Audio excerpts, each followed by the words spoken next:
Hello, this is Talk Junkie. That is different music because this is a retrocast, and anytime I do a retrocast, I play different music. This gives me an excuse to play that crappy 80s beat I made on GarageBand.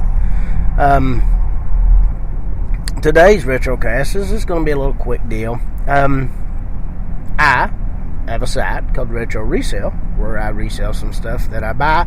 The reason I buy the stuff is mostly because I collect it. So today I'm going to talk about what I collect, why I collect it, and things of that nature. I researched some of these, and some of these I don't, but I don't know, I didn't do any research for this one, so I don't know exactly how long humans have been collecting things outside of money, it seems to be, or whatever had any value, gold, silver. It seems to be the only collection most people have stuck with throughout time. But you know, from stamp collections to fine artwork to coin collections to baseball card and basketball card collections, collecting has comic book collecting is used. Collecting is a big part of American life. It's something that we as American people seem to do. Japanese culture seems to be big on collecting, or at least on purchasing vintage or retro American things, especially from the 80s. But we as a culture are big collectors.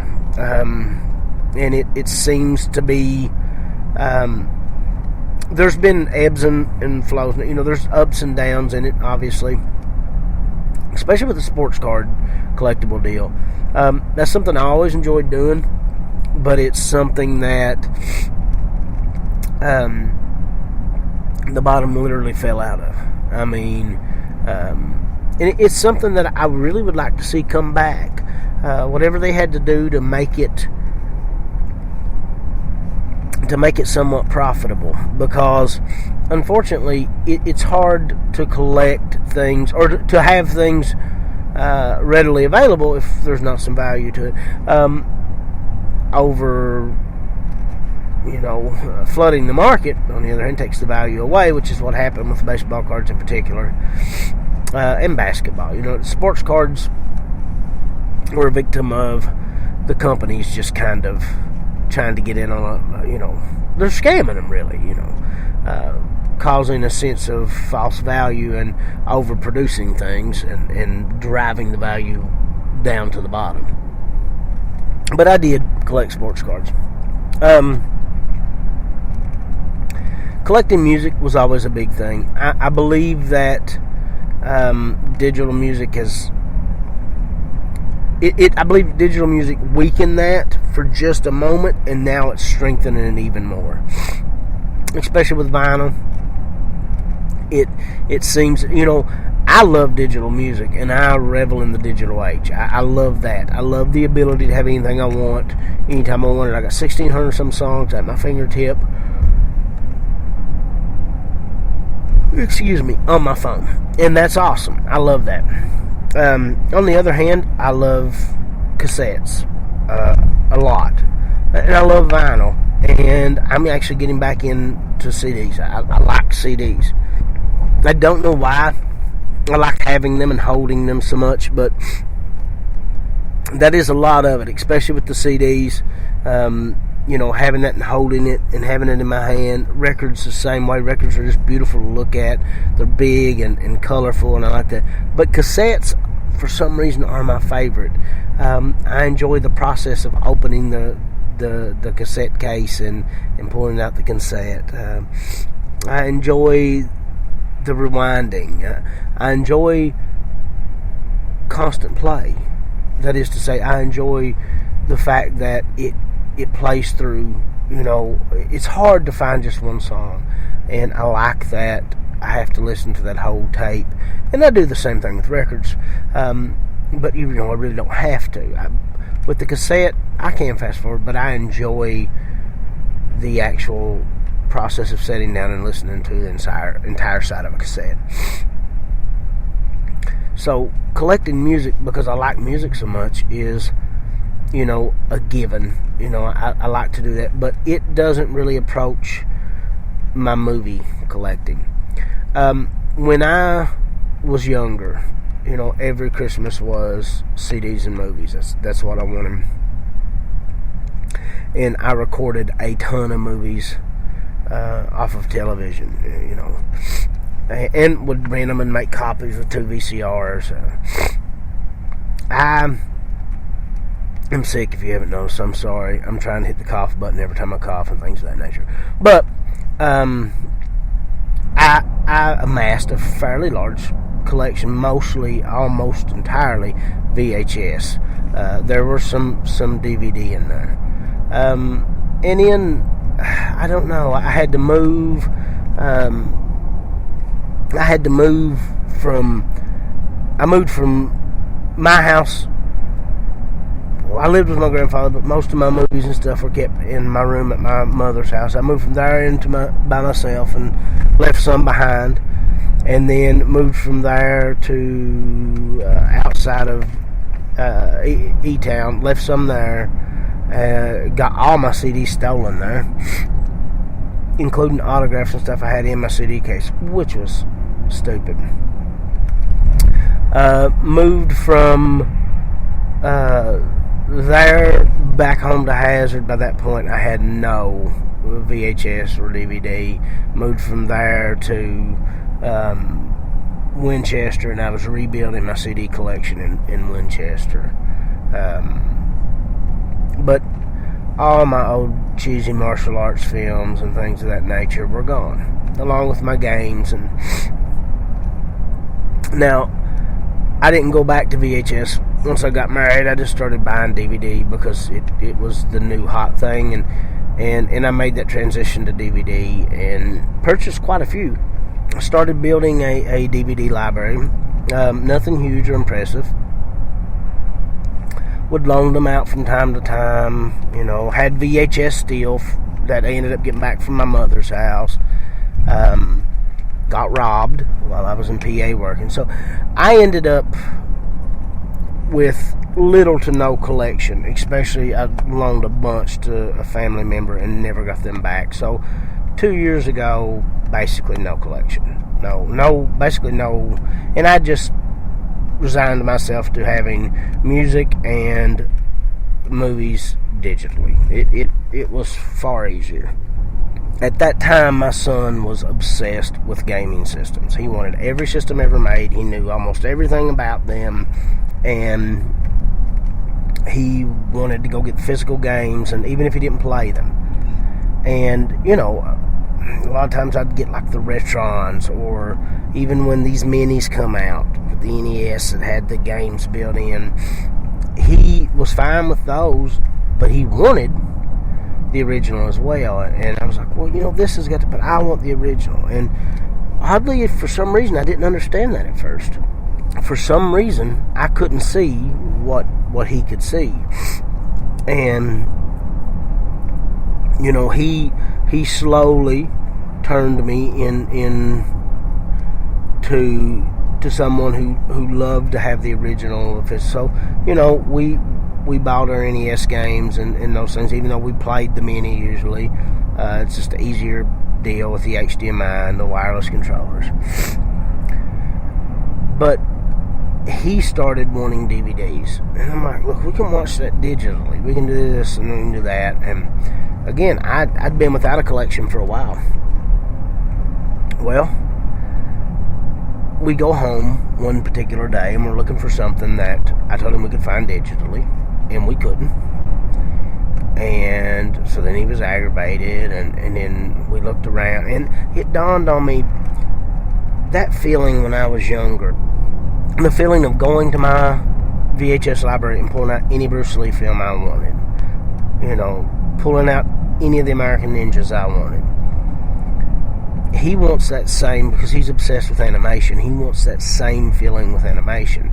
Now, he just wants to collect. He doesn't actually want to be able to get it and pull it out. And I also realized that some of that is me as well. So that was the point when I started buying again for myself and buying for my son. He had stepped away from the video games, and now it's DVD, and he's not bad. I started back with VHS. I found that I could buy them, package them, build shadow boxes for them, and resell some of them online. and keep what I wanted. And what I want, for the most part, is fairly easy to find, because I like common things. I like crappy 80s action, and I like raunchy 80s comedy, and a couple 90s movies along the way. And I don't even have to own all these movies, you know. One time I had to own every movie that I liked a little bit, and I'm not like that anymore. So I started building a VHS collection. And again, I don't have a huge VHS collection, and I add to it all the time, but I also take away from it all the time. We have a little man cave shed that my son and I share, and he draws, and I play music and in there, and we make videos, and I record podcasts in there when I'm home, and they often sound much better than this one without the road noise. But in there we keep a lot of our collection, the VHS, which has got to be moved out of there because I'm afraid of mold. But I still watch often, especially when I'm in there, movies on VHS. So I like that. So if I'm not going to watch a movie ever again, or if it's not something like, I don't really hang on to it. So I'll clear those out of my collection as I go.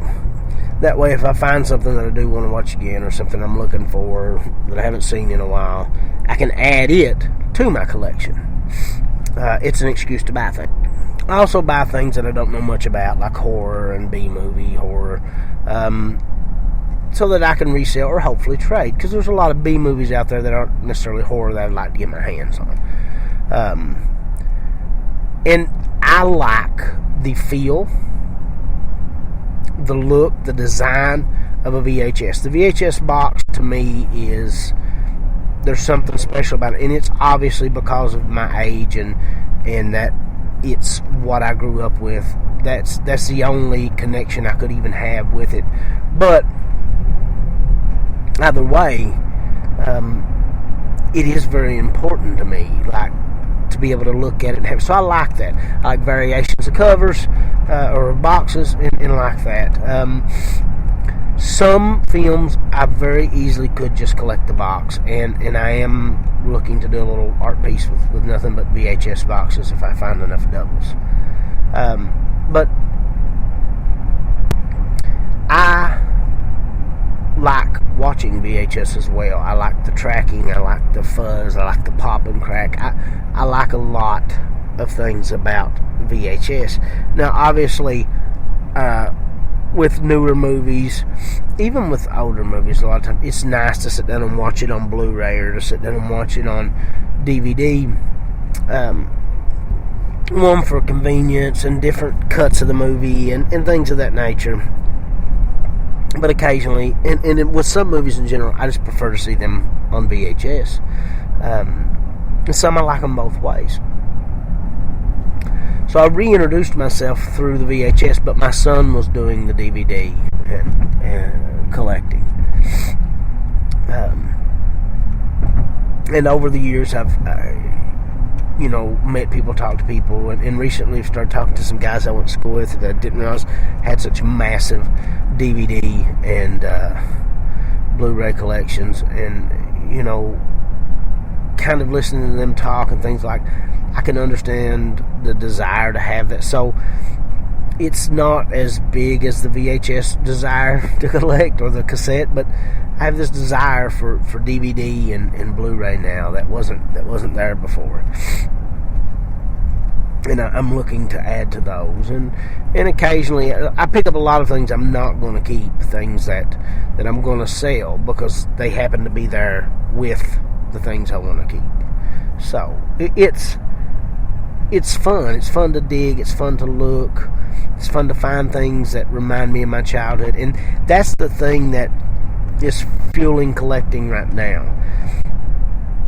And I think that's why a lot of things like VHS collecting will not be huge, but will have somewhat of a base. Because with the sports card collecting, it became because they were worth money. It became a financial incentive to collect, and there's nothing wrong with that at all. I really don't believe there is. But that's different than collecting out of passion. Well, of course, when the financial incentive was gone, the passion collectors I mean, obviously the very, very passionate collectors stayed in, but the majority of the market and things went away because the financial end of that went away.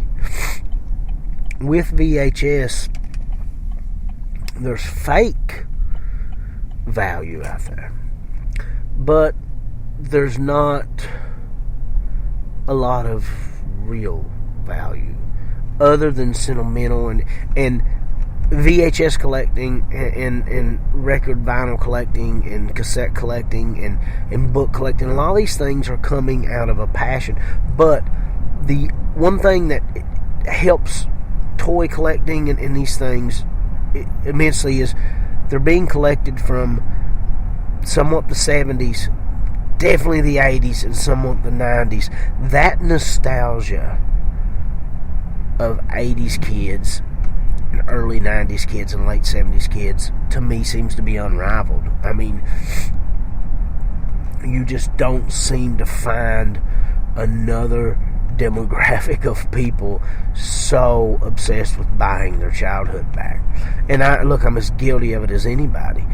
And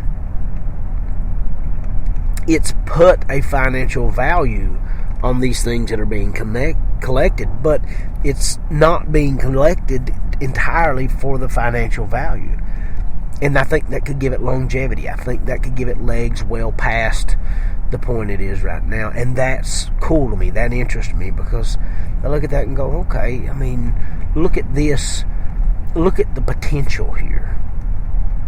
You know, I may have access to these things that I love as time goes on. Now, Walmart is coming out with these t-shirt sets that are inside of fake VHS boxes, like a double VHS box. And I seen they had one for E.T. and they had one for Missing in Action, which I have to get. They have all these things, and it's because they're paying homage to the VHS, and they're trying to market to that nostalgia factor of those kids or who are adults now. And you see the same thing in the PlayStation mystery boxes, and all these different video game and movie related 80s and 90s nostalgia, and the record is back in Walmart. The record is as prominent in some Walmarts, because I've noticed there's a variance. I guess it's dependent on the local area, how things sell, but there are some Walmarts who have a larger vinyl record selection than they do a CD selection. And I believe that'll become pretty prevalent in all Walmarts. The CD is going away. We're watching the CD die. I got to watch the cassette tape die, and I got to watch the VHS tape die, and I watched the VCR die. And in all honesty, I thought that Blu-ray would hang in there long enough to kill out DVD, but I don't know if it is. I think they may phase out at the same time to digital. I think they're close enough. I mean, but it's amazing to see these things that people loved fade away. The record did fade away to some degree, and I did a whole thing on music formats. A whole go back and listen to it, and I talked numbers and sales and all that. But the thing about the record is, even though it did phase out for just a moment, never completely, but for just a moment, it was almost completely gone. But then it bounced back, and it had this resurgence of interest and popularity to the point now that I think, in all honesty, the record will always be around to some degree. That is to say, as a form of artwork or a form of listening experience, or to some degree. We may not have record stores 100 years from now, obviously, but I feel like the image of the record will have some value even then. And I truly didn't grow up on the record. I really grew up on the cassette and the CD. Because I really grew up on recording with cassettes I didn't want and recording over them off the radio. That's what I really grew up with. But there's something about the texture and the feel and the sound and the experience of a record that's made it timeless. And VHS has that quality for me. And the act of collecting these things is really just the desire to experience that over and over and over again. I also like movie posters. I'm not a person who'll spend tons of money on a collection. I don't. You're not going to see me buying the high-end stuff. I'll buy the reprint posters or, things of that nature. VHS are basically 50 cents to $1 anywhere you go. There's some $5, $10, $50, $100 ones out there. You may see me buy a $10 one here and there. You're not going to see me buy 50 or 100.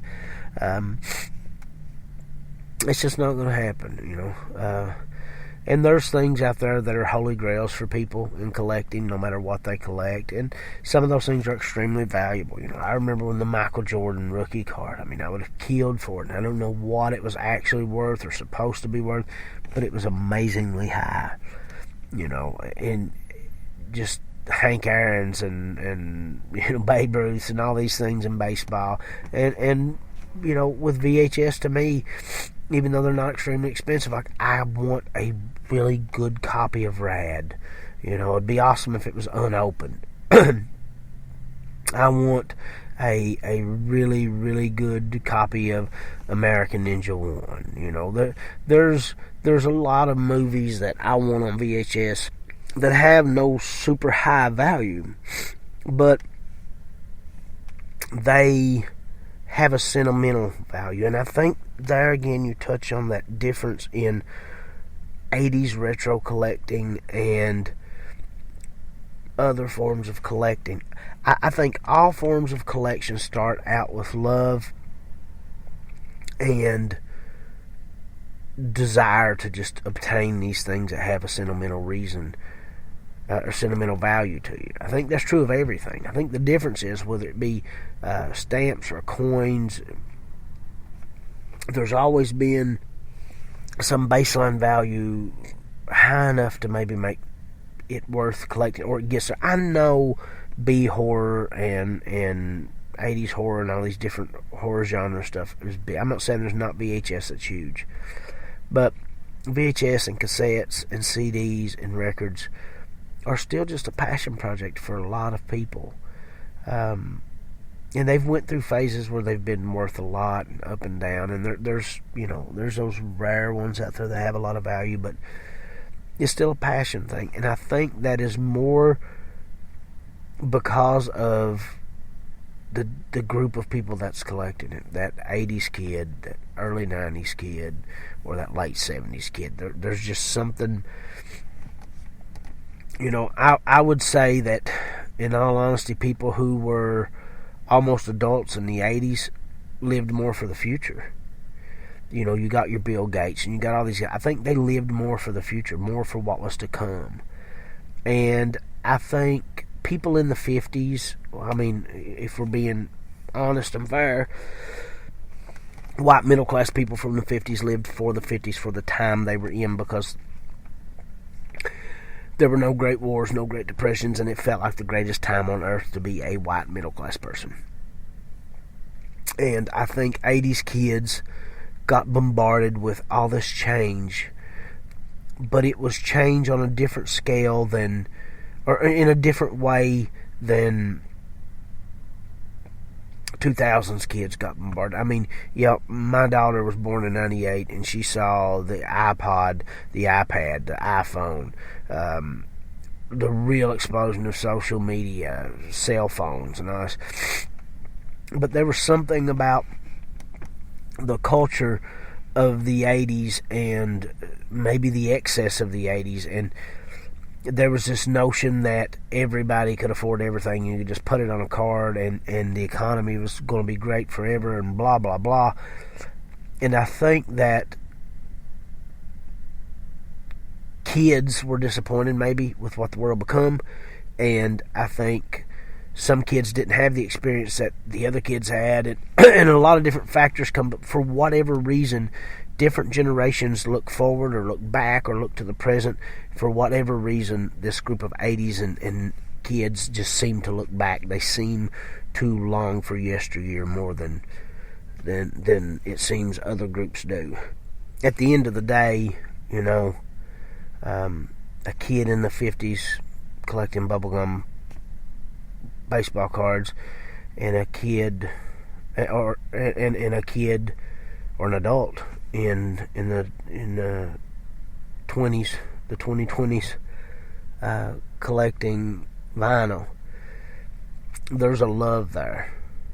There's an experience there. There's something uniquely beautiful about it, regardless of what it is. And even if collections go digital, I believe that collecting to some degree will always exist. And I don't, maybe it'll become a social thing and a more of a group thing, more like a museum or something. Maybe collections will go that way in 100 years. I don't know. But that's what we do with museum. We save our past so that we can revisit it, but so others after us can revisit it. We're a proud people, proud of our past, proud of our future, and proud of our present, but often longing for our past for whatever reason. And that can be dangerous. I don't promote longing for the past. I like here, now, today. And I like to experience things from the past and share things from the past and go back to things that made me happy. But I like to find new things that make me happy as well. I'm a big fan of new experiences and old things. I don't know. My wife's older than me, so obviously I like old things. On that note, that'll probably get me divorced. That's just a quick little what I collect, kind of talking about what I collect and what I get into and why people collect and different things of that nature. We'll probably get into this topic again later, especially if I get a lot of comments and feedback and questions on this. I'm going to do some plugs because I haven't done a whole lot here lately, mainly because I've been on the road and because I don't feel very good. I don't actually feel bad. I just can't hardly talk, and I know I sound horrible. But in fairness, I don't sound great when I'm not sick. So you're getting your fair share. This is a free form of entertainment. I want to thank everybody that listens. It's not a lot, but it's something, and I appreciate it. And I will keep doing it as long as I keep getting feedback and downloads and things of that nature. Like I said, it's very, very, very small number, but it is very, very, very humbling that anybody wants to listen to anything that I have to say, and I truly appreciate it. If you need books and you live in Eastern Kentucky, go to the Red, R-E-A-D, Red Spotted Newt in Hazard, Kentucky. It's the greatest bookstore in the world. I don't know what else to say. Not to mention the fact that they're the only bookstore locally that you can get my books, Cold Kingdom, the one I wrote for my son, Everyone's Different Just Like Me, and The Boy with Super Hearing from. You can't get them anywhere else locally except for the Red Spotted Newt. That could be a good thing or a bad thing for them. I don't know. But they're actually selling there, and that makes me happy. If you live too far away, and I mean it's got to be way far away, you can get them on Amazon. Amazon doesn't care if you buy my books. The Red Spotted Newt does care if you buy my books. So if you can't get them from the Red Spotted Newt, if you can't get them on Amazon, they are available for Amazon free shipping. Check out our store online. The Facebook page is Retro Resale. I set up at flea markets and sell online. The local sales are probably going to come to somewhat of a halt because this is too hard to do. People aren't into this thing, and I sell most of my stuff on eBay, or I set up and sell it. But if you want to be able to pick it up locally, then help make a difference and get on there and check it out and make me think that there's a reason to do this locally, because right now I can't see one. That's Retro Resale. Check out other podcasts. Podcasting is my favorite form of expression. I really, really like it. If you're from Eastern Kentucky, there's one called Weird Appalachia. It's completely different from this, and it's an amazing show, and it's fun, and it's open-minded and thought-provoking, and I really like it. Obviously, there's the biggies. There's Joe Rogan. I love Joe Rogan, and I don't miss Joe Rogan. I don't miss Something to Wrestle with Bruce Pritchard. I'm not easily offended. I like people that say offensive things, so I never miss an episode of Raving Television Addict. Never. It's available on YouTube, and he puts a lot of stuff up it's available on iTunes, probably everywhere you can get podcasts. That's the way mine is. And I believe he puts his stuff up on YouTube. Mine automatically generates YouTube, so you can see this stuff on YouTube. The YouTube is J Perkins. The email is authorjperk, P-E-R-K, @gmail.com. And I haven't checked it in a while, so if you've sent messages, I'm sorry. That just reminds me, I do need to check that. You can watch it on YouTube and leave comments. You can get it on iTunes. You can get it on Google. You can get it anywhere you want. There's still a ghost episode available out there. There is an episode I did with my son that's only available on the streaming, iTunes, and things like that. I could not get it to transfer to YouTube, so if you want to hear that, it's me and my son talking about illustrating and cartooning and art. He loves it. And there is an episode that got deleted somehow from all the streaming platforms except YouTube, and it's called The Great Migration. It's about people leaving Eastern Kentucky back 40s, 50s, 60s, 70s. There's different sections of that.